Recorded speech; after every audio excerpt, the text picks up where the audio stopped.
All right, so the next topic we're going to get into is authenticity. And really, what it comes down to is one word here, one word, and that is genuine. Is it genuine? Is it authentic? And if so, then how do we know it's authentic?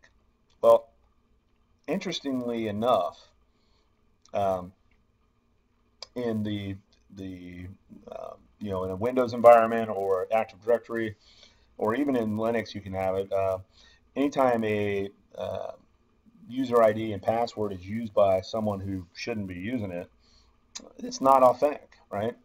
Well, I have a friend who he's the guy that is always your go-to guy. If you need somebody to get you tickets to the big football game, he's your guy. If you need somebody to give you some inside information on something, he's your guy. Maybe like he's done a lot of research on a particular sport, and he wants to give you his opinion. That's the type of information he can get you. Basically, he's whatever you need. He's your guy. Well, I was going over to this house a couple years back, and walk in and I see a Kobe Bryant jersey up hanging on the wall, and I look at it and it's got the Kobe signature on it, and I say to my buddy, I was like, man, that's cool, and he was all high on the hog saying that, well, yeah, that's the All Star MVP Kobe Bryant, that's the one he wore, and I was like, well, cool, but not only do I teach this stuff, but I also watch Pawn Stars, right? And that guy that comes in with the big old briefcase with the Inspector Gadget magnifying glass goes through and looks at those signatures to see if it is authentic. And so usually, in order for something to be authentic, you need to have this thing called a certificate of authenticity. And the same sort of thing whenever we're on the network, we want to make sure that there is a one-to-one match between the identity and the person that's logged on. And we can do that by the something you know, something you have, and something you are. We talked about that before in another lesson. So is it authentic? If it has something you know, something you are, something you have, those are the three factors of authentication. Any two factors of authentication that I just mentioned, any two of those together is called strong authentication. So non-repudiation is a neat term, and if you've never heard of this before, that means that you can't deny something happening.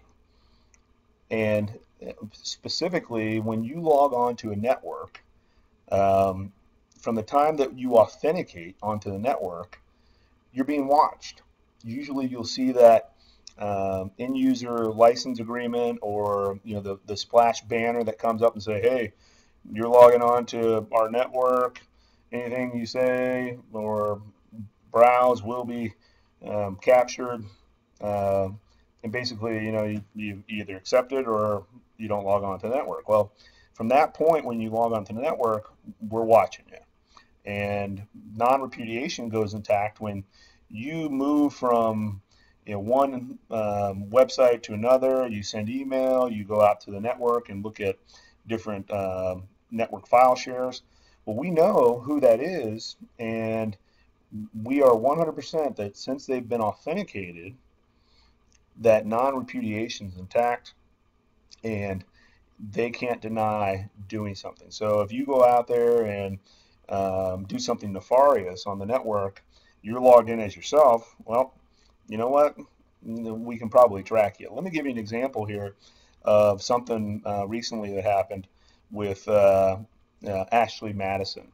There's someone or a number of people that I've heard have gone out to that and actually used their real name, their real credit card, and their real home address to register and do whatever that particular website allows you to do. And there's a good chance that if you're using your real name, your real email address, your real um, home address, and your real credit card number, that's you.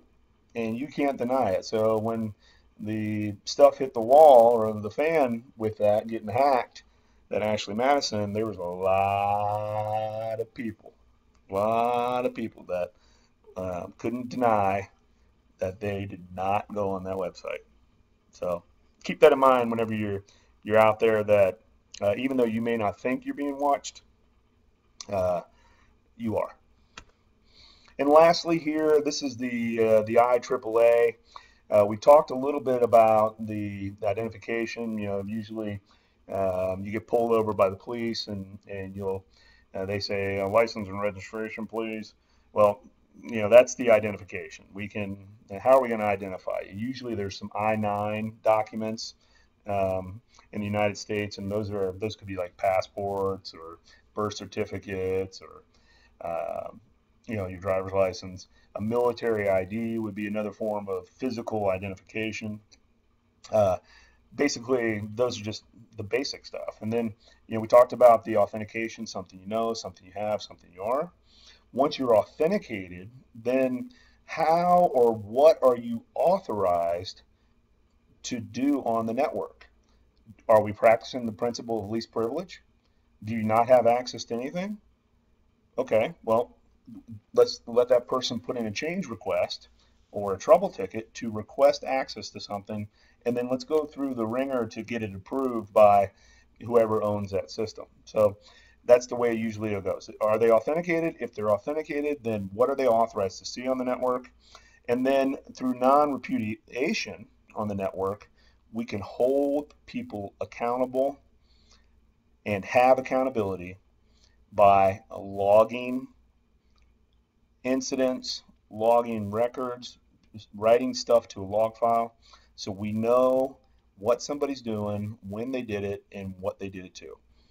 And forensics, in network forensics, we can use tools like Network Miner or Explico, TCP dump, TCP replay. We can use Wireshark to review and look at network traffic, but we can also just do simple, like a Kiwi syslog server, that when something happens on a particular system, it can actually go and push over port 514 a syslog event to a centralized syslog server. So we have accountability, and it's fully functional at that point. So that's the IAAA. And when we talk about identity and access management, these are some of the most important things that we'll talk about.